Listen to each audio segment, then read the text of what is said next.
You've seen the memes, okay, but is Conor McGregor's Knox an actual good villain? On this channel, I analyze villains, and today we are looking at the performance, the writing, and at the end, I'm going to give him a score 1 out of 10. Is he a 5 out of 10 villain, an 8 out of 10 villain? Let's find out. He's already dead. Once Knox is on the job, it's over, baby. So we know almost nothing about Knox's past. One could say he's a villain similar to the Joker, pure unfiltered chaos. That's only made better by the fact we don't know anything about him. And as someone that usually doesn't like those kind of villains, I actually think this one works really well. Let's get this out of the way. The dude is pure chaos. I'm talking politics on Thanksgiving. He's insane. It's important that when your villain doesn't have a motive, that it's done right. Sometimes it's done when the movie is lazy. Sometimes it's genuinely the best option. You know, Knox is a good example because while we don't get it, we want to know his motive. We want to know more about this guy. It's like dangling a piece of cheese in front of a mouse on a fishing pole. Girls like mystery, and actually so do boys, but only when it comes to maniacal Irish villains who beat up Jake Gyllenhaal. Ask any guy you know, they'll confirm it. Here, I got a tip for you. Don't let no one get this close. Alright, let's talk about the elephant in the room, Conor McGregor's performance. A lot of people say it's bad, not good, doo-doo if you will. And yes, he's not Daniel Day-Lewis, but I'm actually gonna disagree with the masses on this one. For a first-time performance, he's actually pretty good, and I'm gonna say it, for a first-time actor, he might do more for this movie than your favorite actor did in their first film. Some of his deliveries might not be amazing, but some of them actually are. One line in particular that I actually think is really well delivered is this one. There's something wrong with you. Me too.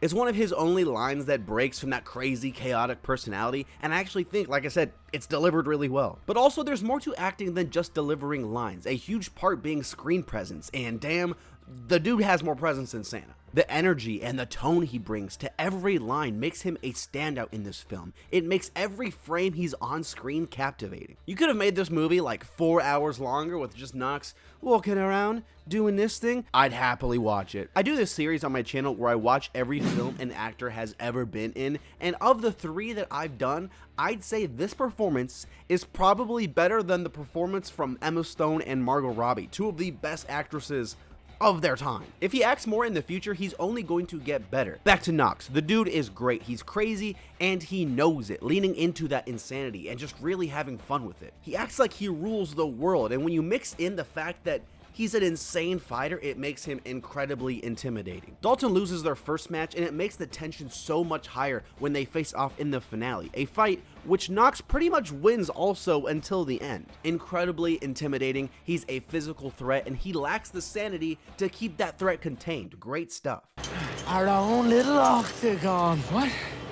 Who taught you shapes? Every scene, and I might go further to say every line Knox has in this thing is memorable. He's a bit over the top, but let's not act like that's a mistake. Most of the time, directors won't just let their performances be over the top if that's not what they want. And I think it fits this movie really well because the whole movie's over the top. I think it's supposed to feel like this homage to the 80s, a time period where we got these, you know, one-man army films, over-the-top villains and set pieces. I mean, his opening scene is him naked in a city just burning stuff down so that he can walk away from it and look cool. That should be the telltale sign, guys. Genuinely though, his 2 big highlights are the 2 big fights he has, and I actually think they're pretty good scenes. Sure, the CGI and the digital camera stuff doesn't always look great, but the fight choreography is awesome, and story-wise, the first fight does a great job at showing the threat of Knox because Dalton's been untouchable so far. He hadn't even come close to losing a fight. He'd barely gotten hit,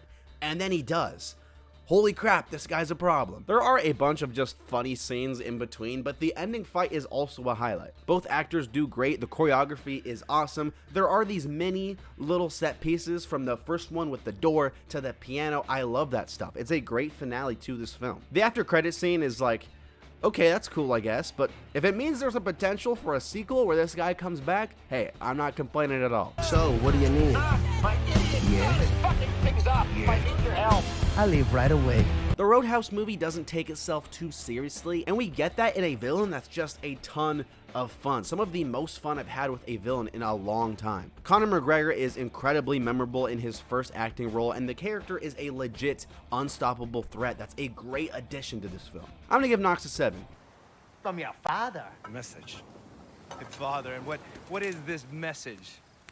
Thanks for watching. I know I said I'm going to do Zuko next. I have one more planned in between, but then I'm going to do Zuko. It just some stuff came up. I'm sorry about it. Subscribe though. New villain review every other week. But I might do one more this week, just for fun. What does it take to shut you up?